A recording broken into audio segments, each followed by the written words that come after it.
Un grupo de exploradores del Polo Ártico se encontraba desamparado en una isla árida y rocosa.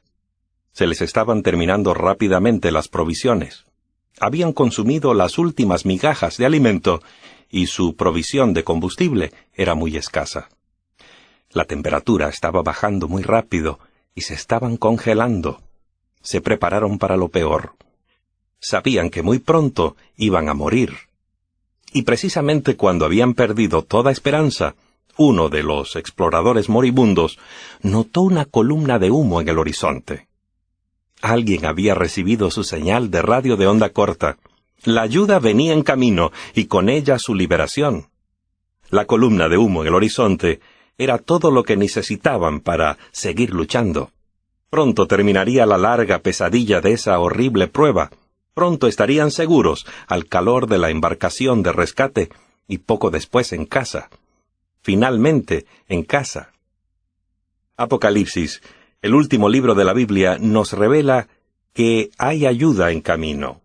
Muy pronto también nosotros seremos rescatados.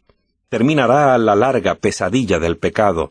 Seremos rescatados y Satanás será encarcelado.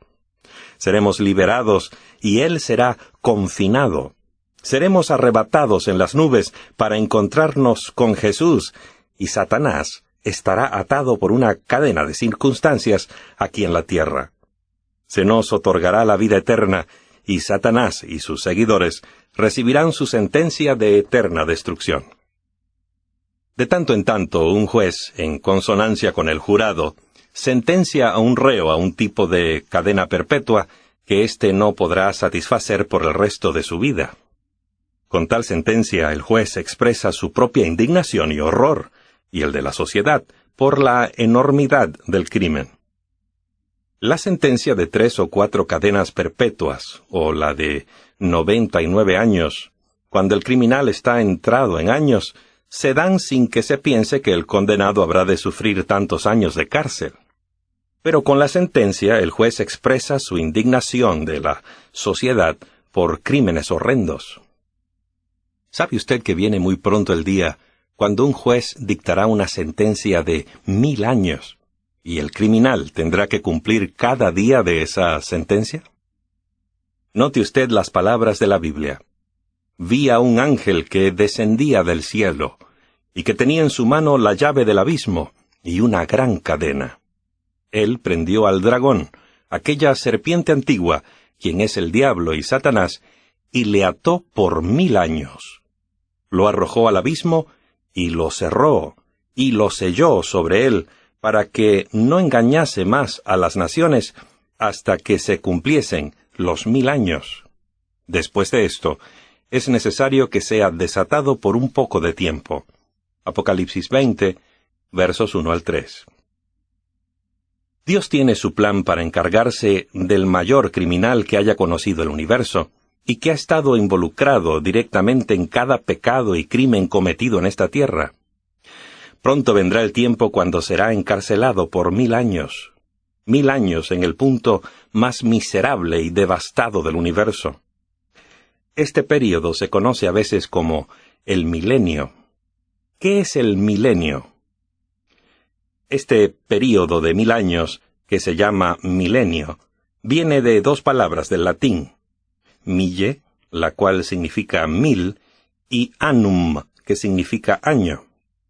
La profecía dice también que Satanás, después de estar preso durante 1000 años, será librado por un corto plazo, para que se pruebe que aún después de esos 1000 años no ha cambiado y que sigue siendo el mismo demonio. A fin de entender esta profecía y comprender completamente su significado, necesitamos saber cómo comienza y cómo acaba y qué sucede durante el período intermedio. Consideremos la siguiente afirmación que hacemos y que seguidamente procederemos a probar. El milenio está delimitado por 2 resurrecciones. Primero, la resurrección para vida al principio de ese período, y la segunda resurrección que se lleva a cabo al final de ese período. Cierto día, cuando Jesús les enseñaba a sus discípulos acerca de la muerte, dijo: «De cierto os digo, que viene la hora y ahora es, cuando los muertos oirán la voz del Hijo de Dios, y los que oyen vivirán. Juan 5:25. Los muertos escucharán su voz y vivirán. Exactamente eso. Todos los muertos se levantarán. Seguramente esta idea sorprenderá a algunos, si pensaban que solos los muertos justos resucitarían. Notemos la forma como Cristo amplía este tema en los versículos 28 y 29 de este mismo capítulo. No os asombréis de esto, porque vendrá la hora cuando todos los que están en los sepulcros oirán su voz, y saldrán los que hicieron el bien para la resurrección de vida, pero los que practicaron el mal para la resurrección de condenación.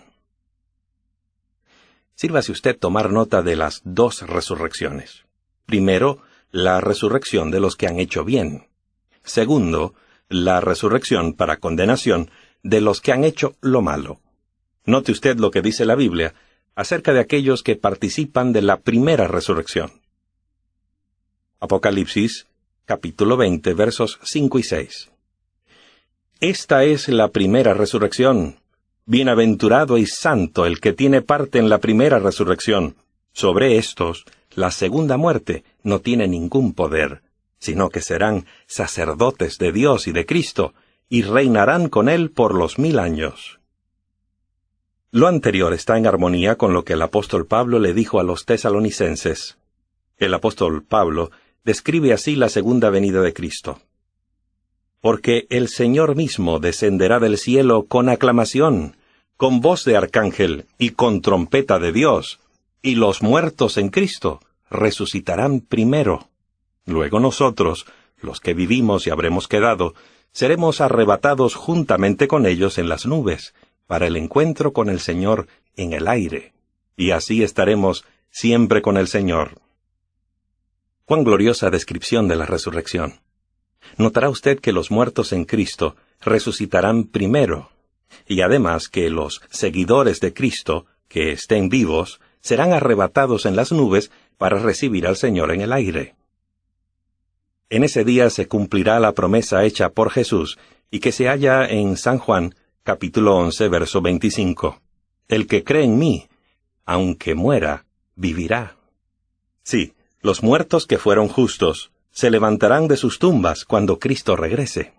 Isaías describe este gozoso acontecimiento.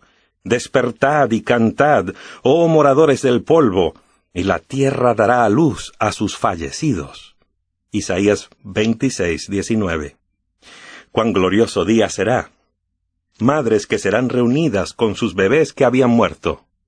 Esposos y esposas hasta allí separados, vueltos a reunirse. Hijos e hijas que se reunirán nuevamente con su papá y su mamá. ¿Podría haber una escena más conmovedora?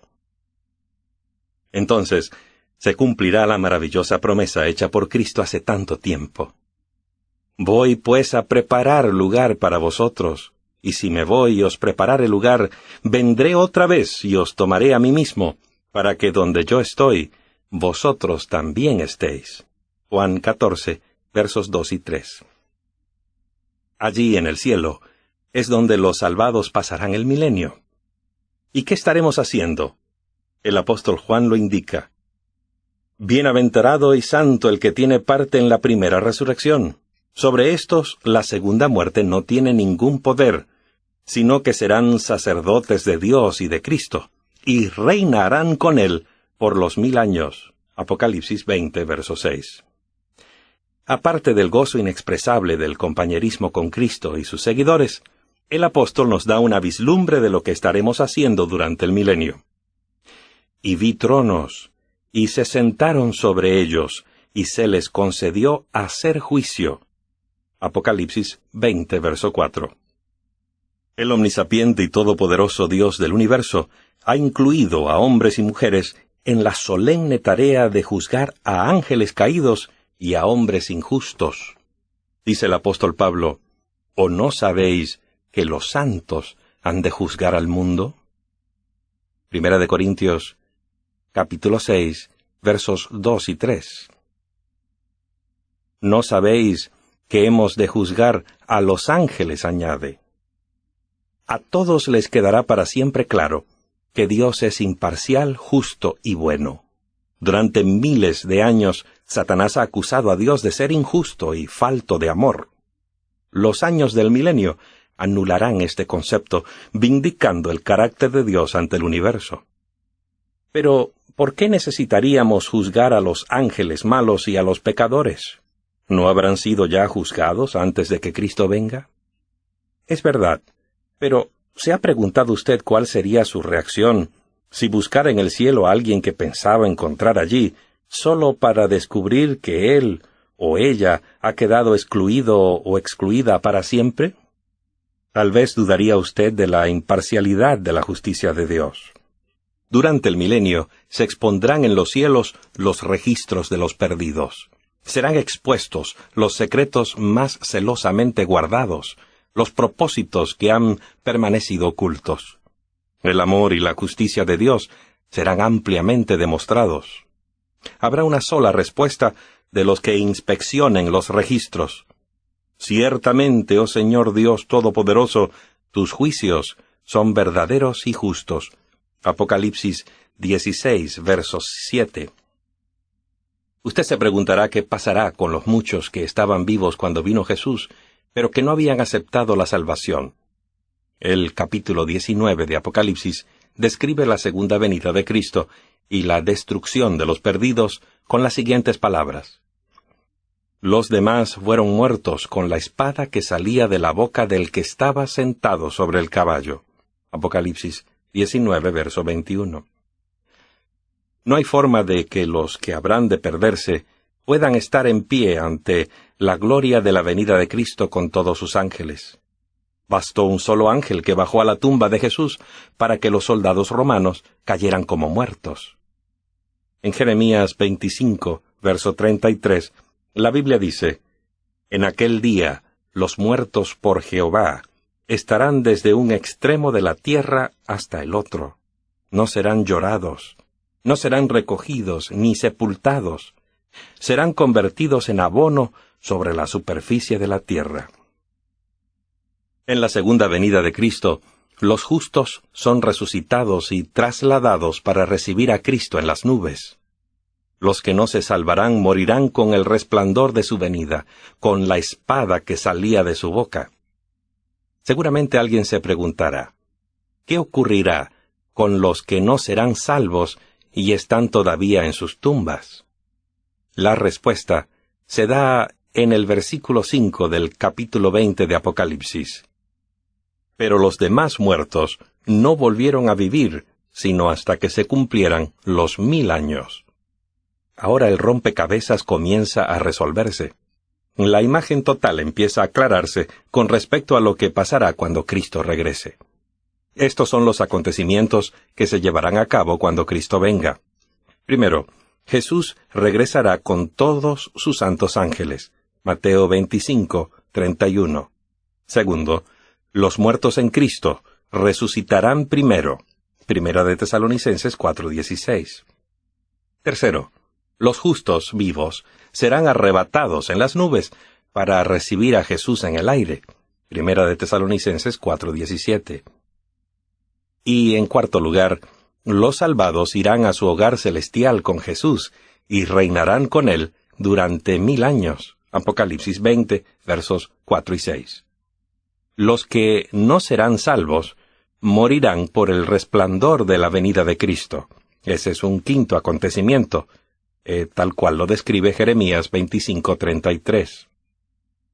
En sexto lugar, los pecadores muertos no se levantarán hasta después de 1000 años, según Apocalipsis 20, verso 5.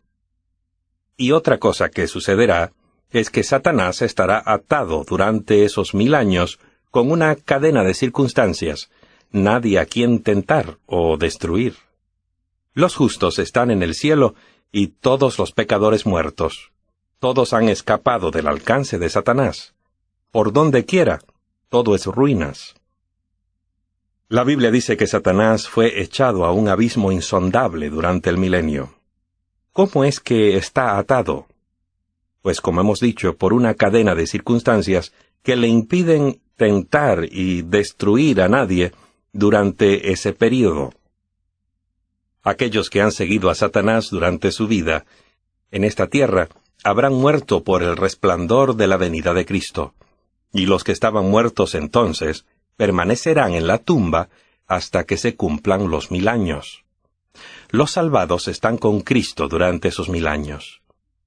El diablo solo tiene a los ángeles malos para tentar y descarriar, y después de 6000 años de pecados son tan malos como él. La tierra entonces se convierte en un tipo de prisión. Él quería mostrar cómo gobernaría al mundo, y por eso tomó con engaño el dominio que les pertenecía a Adán y Eva. Pero ahora todos podrán ver qué clase de gobernante ha sido él realmente. Sin duda, recordamos que Apocalipsis 20:3 dice, «Lo arrojó al abismo, y lo cerró, y lo selló sobre él, para que no engañase más a las naciones, hasta que se cumpliesen los 1000 años. Después de esto, es necesario que sea desatado por un poco de tiempo». La palabra original usada en la Biblia es abismo. Es la misma palabra que usa el Antiguo Testamento para describir el mundo en su estado caótico antes de que Dios lo creara. Es la misma palabra también que usa el libro de Jeremías, cuando dice, «Miré la tierra, y aquí que estaba sin orden y vacía. Miré los cielos, y no había en ellos luz». Sí, el mundo será entonces un abismo insondable, un lugar muy oscuro. Note usted ahora lo que dice Jeremías acerca de la tierra en este tiempo. «Miré las montañas, y he aquí que temblaban. Todas las colinas se estremecían. Miré, y aquí que no había hombre, y todas las aves del cielo habían huido». Note usted que dice, «no había hombre». En Jeremías 4:26, el versículo que sigue al anterior, nuevamente Jeremías dice, «Miré y aquí que la tierra fértil era un desierto. Todas sus ciudades habían sido devastadas ante la presencia de Jehová, ante el ardor de su ira». Esto ciertamente describe a nuestro planeta como un lugar demasiado lúgubre para tomar en él una vacación de 1000 años, ¿no cree usted? Satanás y los ángeles malos no tienen nada que hacer sino vagar de un lado a otro en el oscuro, devastado y solitario planeta y reflexionar en las consecuencias de su rebelión contra Dios. Vamos ahora a repasar los acontecimientos que ocurren durante el milenio. Primero, la tierra queda desolada y devastada. Segundo, todos los que no son salvos están muertos por el resplandor de la venida de Jesús. Tercero, todos los salvados están en el cielo reinando con Cristo. Un cuarto acontecimiento es que Satanás queda encadenado en este planeta devastado para que reflexione respecto a los resultados de su rebelión. Ahora bien, ¿cambiará Satanás? ¿Cambiarán los ángeles a quienes instigó a rebelarse contra Dios? ¿Elegirán seguirlo nuevamente o seguirán ahora a Cristo? Una de las razones por las que Dios ha elegido poner el milenio en su itinerario es porque desea demostrar al universo que si al diablo, sus ángeles y los seres humanos que han elegido seguirlo en esta tierra se les diera otra oportunidad, tomarían la misma decisión y elegirían al mismo jefe. Rechazarían el plan de salvación, aun cuando tuvieran 1000 oportunidades de aceptarlo. ¿Qué dice la Biblia acerca de lo que Satanás y sus huestes elegirán hacer después? La respuesta se encuentra en Apocalipsis 20, versos 7 y 8. Cuando se cumplan los 1000 años, Satanás será soltado de su prisión, y saldrá para engañar a las naciones que están sobre los 4 puntos cardinales de la tierra, a fin de congregarlos para la batalla. Tal vez se pregunte de dónde vienen todas esas personas que estarán en esta batalla. Recuerde lo que leímos en el versículo 5 del capítulo 20 de Apocalipsis. Pero los demás muertos no volvieron a vivir sino hasta que se cumplieran los 1000 años. Ciertamente el resto de los muertos no salvados se levantan en la resurrección de condenación, al final del milenio.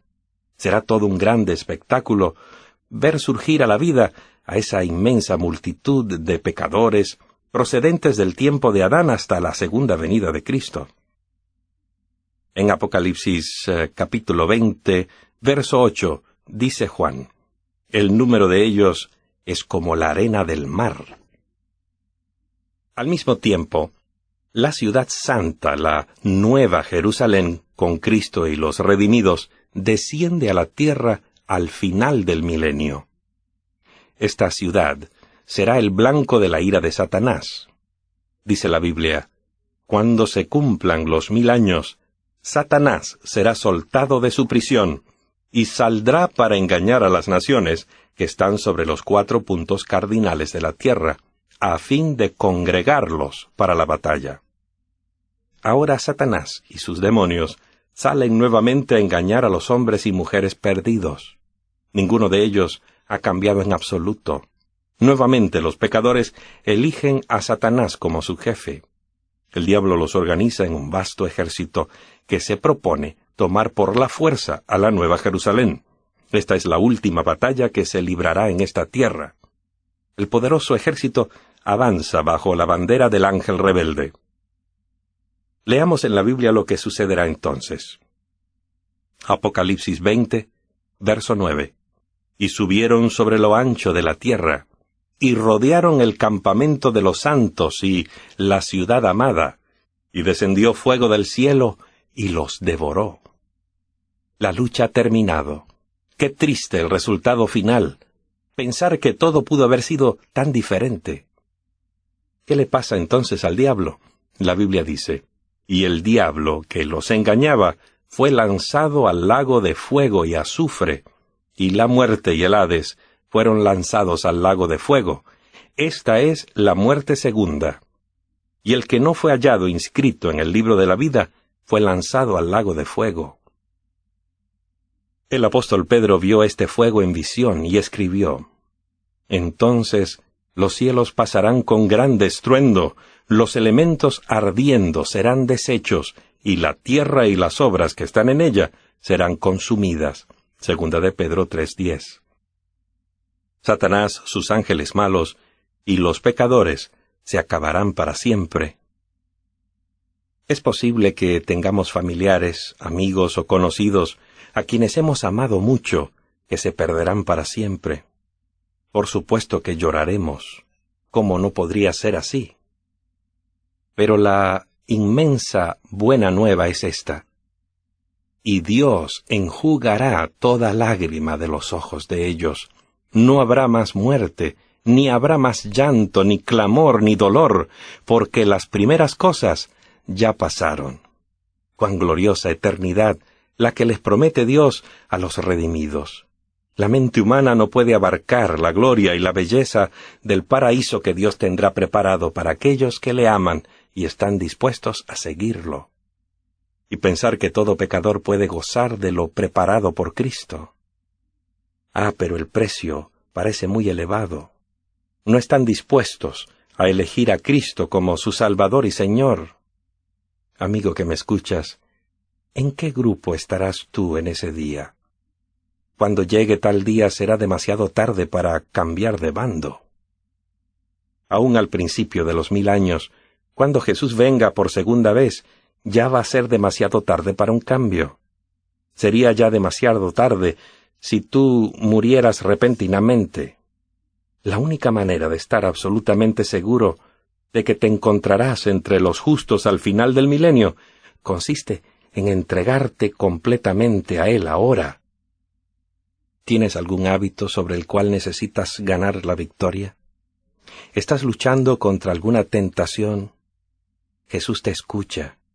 Jesús quiere responderte. Jesús quiere entrar en tu corazón. Ábreselo, ahora mismo.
Un grupo de exploradores del Polo Ártico se encontraba desamparado en una isla árida y rocosa.